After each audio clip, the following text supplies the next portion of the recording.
Bonjour à tous. Aujourd'hui, j'aimerais partager avec vous une petite pensée toute simple autour de comment traverser la tentation ou l'adversité qui pourrait être devant nous sur notre chemin. Alors, pour commencer, j'aimerais lire avec vous dans 1 Corinthiens 10, chapitre 10, verset 13. Les tentations que vous avez connues ont toutes été de celles qui se présentent normalement aux hommes. Dieu est fidèle à ses promesses et il ne permettra pas que vous soyez tentés au-delà de vos forces. Mais au moment où surviendra la tentation, il vous donnera la force de la supporter et ainsi le moyen d'en sortir. Voilà, donc ce verset nous dit clairement que on peut avoir des moments de tentation, des moments de difficulté, mais le Seigneur ne permettra pas que ces tentations, ces temps plus difficiles qui arrivent, soit au-delà de nos forces, donc c'est-à-dire soit impossible à surmonter. Dans le mot tentation, la traduction veut dire donc tentation telle qu'on en connaît la définition, mais aussi épreuve ou adversité. Donc on peut passer par des tentations, des épreuves, de l'adversité, oui, Dieu le permet. Chacun, chrétien ou pas chrétien, on peut vivre des temps plus difficiles et puis des temps plus heureux. En tout cas, ce qui est bon à retenir, c'est que en même temps qu'il permet la tentation, l'épreuve ou l'adversité, en même temps il nous donnera la force de la supporter et ainsi le moyen d'en sortir.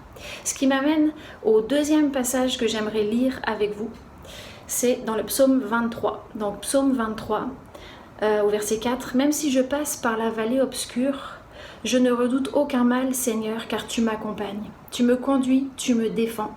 Voilà ce qui me rassure. Face à ceux qui me veulent du mal, tu prépares un banquet pour moi. » Et c'est là que je veux nous emmener. C'est que des fois, on passe par une situation difficile et puis on a donc les adversaires, l'adversité ou la tentation qui est là devant nous. Et puis des fois on est focalisé là-dessus, on voit que ça.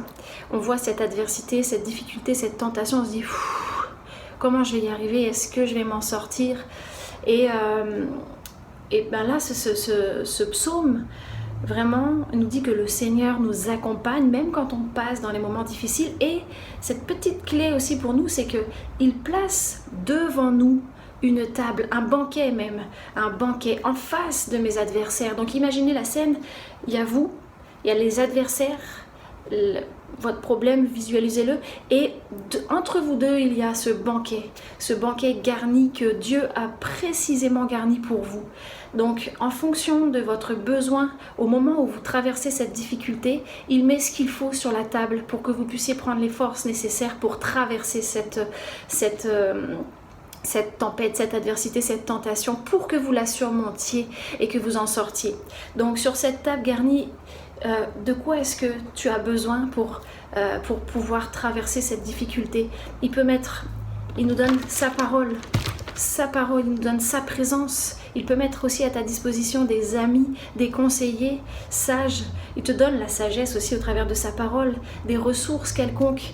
Et des fois, on est tellement focalisé sur le problème qu'en fait, on voit que ça, puis ça en devient une montagne.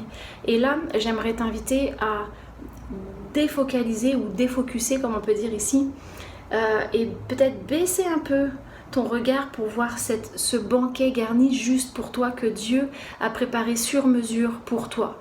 Et ça m'amène à un troisième texte dans 1 Roi chapitre 19 verset 1.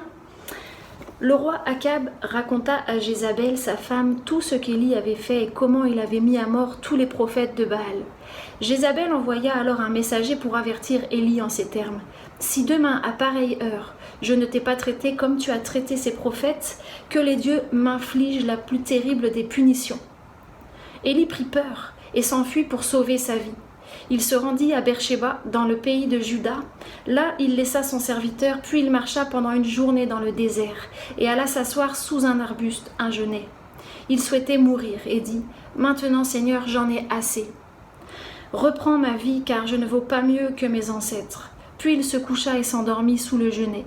Mais un ange vint le trouver et lui dit « Lève-toi et mange. » Et il vit en effet près de lui une de ces galettes que l'on cuit sur des pierres chauffées et un pot d'eau. Après avoir mangé et bu, Il se recoucha. Mais l'ange du Seigneur revint le toucher et lui dit, « Lève-toi et mange, car tu devras faire un très long voyage. » Élie se leva donc pour manger et boire, puis avec des forces trouvées dans le repas, il marcha 40 jours et 40 nuits jusqu'à l'Horeb, la montagne de Dieu. Là, on voit que Élie est passé par un moment difficile, vraiment difficile, tellement c'était difficile, tellement il était focalisé sur l'événement en question qu'il a pris peur. Il en a oublié de voir le Seigneur qui l'accompagnait dans cette vallée. Il a oublié d'en voir même que le Seigneur lui pourvoirait, lui donnerait les forces nécessaires, qu'il est allé se cacher et il voulait mourir. Parfois, on peut passer par des moments où on se dit « je n'y arriverai jamais ». Waouh, comment traverser ça, ou parfois être un peu découragé, ça peut arriver, et puis ce n'est pas grave, ça arrive à tout le monde. Mais là où je veux nous emmener, c'est que si ça arrive, que tu es découragé, que tu ne sais plus comment faire, laisse-toi toucher par le Seigneur, par l'ange du Seigneur qui vient t'amener justement de quoi manger, de quoi te ressourcer, de quoi boire, de quoi reprendre des forces pour affronter ce mal qui est devant toi. Là, Élie a mangé une fois, mais c'était pas suffisant, et il s'est recouché, et puis il s'est laissé peut-être dans ses pensées, et puis... Mais une deuxième fois, le Seigneur va être patient. Le Seigneur va toujours être cette main tendue pour nous. Et puis, quelle que soit la difficulté qu'on traverse, la table, elle est toujours garnie pour nous. Puis, j'en reviens vraiment à l'idée principale de cette pensée, c'est que oui, on peut passer par des tentations, des moments plus difficiles, mais oui, il y a toujours à notre portée, devant nous, juste devant nous, pas derrière les adversaires. C'est pas une fois que tu auras traversé la difficulté puis les adversaires, si tu y arrives, tu as un banquet pour toi. Non, c'est voilà le banquet qui est pour toi, devant toi. Voilà, je te donne de quoi te ressourcer, de quoi te fortifier pour que tu puisses traverser ça et être victorieux. Donc, je vous invite à visualiser ce banquet pour chacune de vos vies. Chaque banquet est différent. Chaque banquet, chaque table est garnie différemment parce qu'elle est garnie sur mesure pour toi, là où tu en es aujourd'hui dans ta vie. Et si tu as besoin de voir ce banquet parce que tu es aveuglé ou omnubilé ou focusé sur ton adversité, eh bien, demande au Seigneur de t'aider à avoir les yeux fixés sur lui finalement et sur le banquet qu'il a prévu pour toi juste devant. Qu'est-ce que tu as mis, Seigneur, à ma disposition devant moi pour m'aider à aller plus loin et à traverser ma difficulté? Seigneur, je veux le voir. Et non pas que le voir, je veux me saisir de ces aliments, de ces ressources que je trouve en toi, Seigneur, et je veux les laisser me fortifier. Donc voilà, c'est tout, c'est une petite pensée toute simple, mais je pense que elle peut nous faire du bien à chacun de nous dans différents moments de notre vie.